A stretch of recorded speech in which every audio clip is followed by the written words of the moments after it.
पाठ 19 क्रिया। बच्चा रो रहा है, माँ खाना बना रही है, दादी जी अखबार पढ़ रही है, घोड़े मैदान में दौड़ रहे हैं, अध्यापिका पढ़ा रही हैं, मोची जूता सिल रहा है।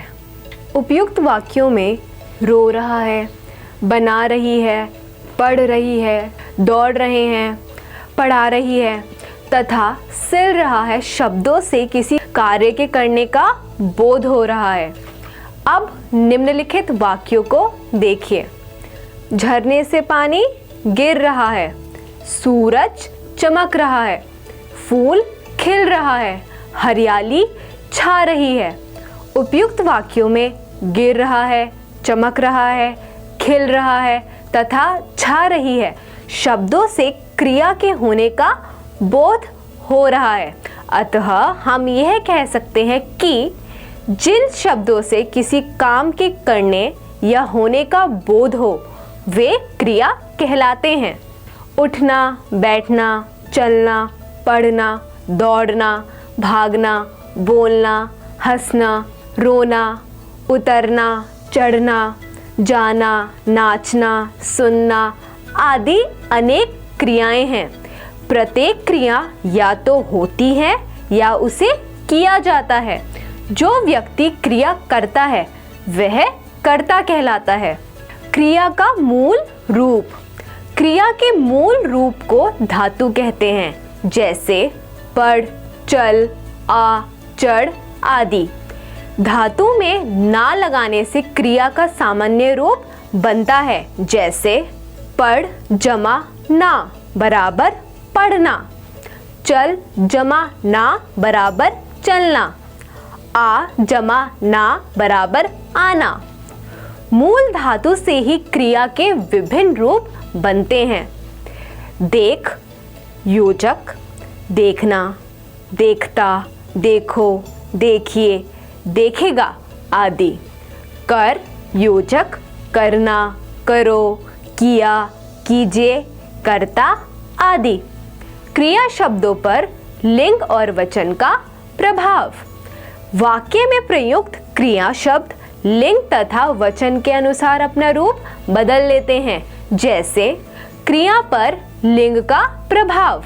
वाक्य में प्रयुक्त संज्ञा यदि स्त्रीलिंग है तो क्रिया भी स्त्रीलिंग के अनुरूप ही होगी, और वाक्य में प्रयुक्त संज्ञा पुल्लिंग है तो क्रिया भी पुल्लिंग ही होगी, जैसे पुल्लिंग रमेश खाना खा रहा है, स्त्रीलिंग राधा खाना खा रही है।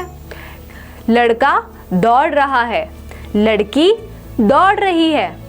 गायक गा रहा है, गायिका गा रही है। उपयुक्त वाक्यों में खा रहा है, दौड़ रहा है तथा गा रहा है क्रिया रूप पुल्लिंग है। खा रही है, दौड़ रही है तथा गा रही है क्रिया रूप स्त्रीलिंग है। अतः यह स्पष्ट होता है कि लिंग का प्रभाव क्रिया के रूप पर अवश्य होता है। क्रिया पर वचन का प्रभाव।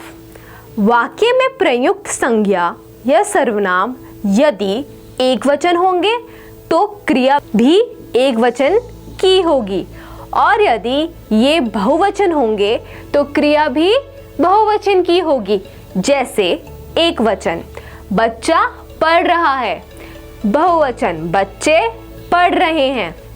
स्त्री बाग में टहल रही है, स्त्रियां बाग में टहल रही हैं।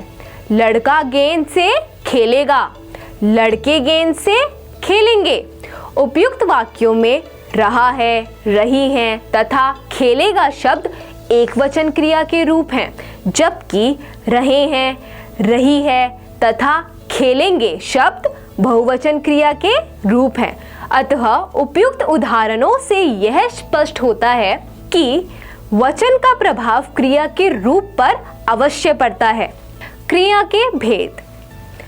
कर्म के आधार पर क्रिया के मुख्य दो भेद हैं।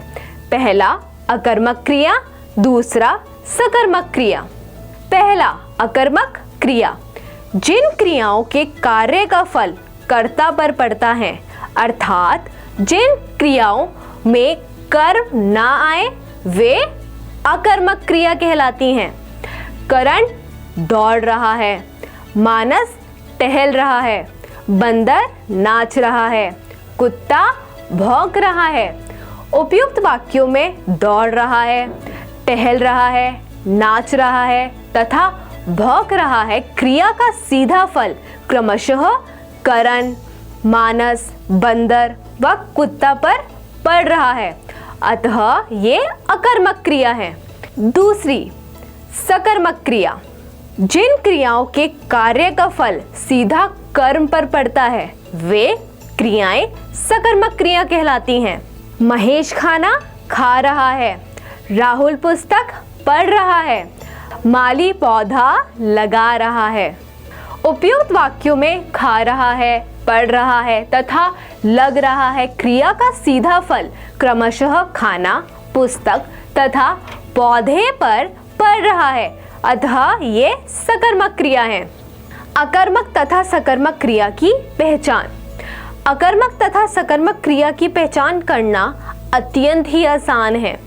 क्रिया अकर्मक है या सकर्मक, इसकी पहचान करने के लिए क्रिया के साथ क्या, किसे अथवा किसको प्रश्न करना होगा।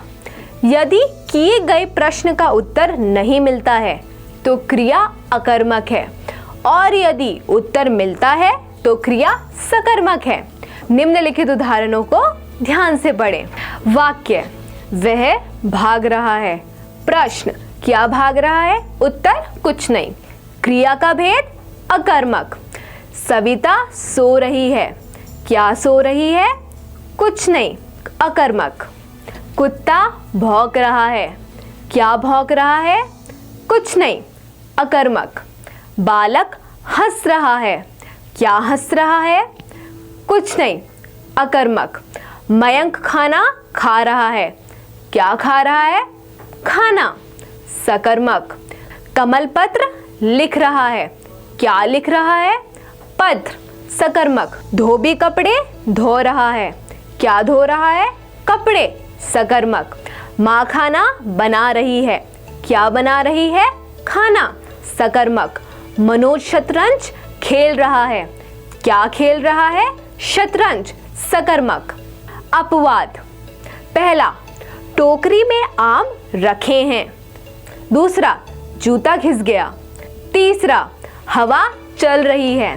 चौथा, आसमान पर बादल छाए हैं। बच्चों, उपयुक्त वाक्यों में क्या, किसे, किसको से उत्तर प्राप्त होने के बाद भी क्रिया अकर्मक है, क्योंकि जो उत्तर प्राप्त हो रहे हैं वे कर्म ना होकर कर्ता हैं। अतः ऐसे वाक्यों में आप थोड़ा सा सचेत होकर पहचान करेंगे तो आप क्रिया के सही रूप को पहचान जाएंगे।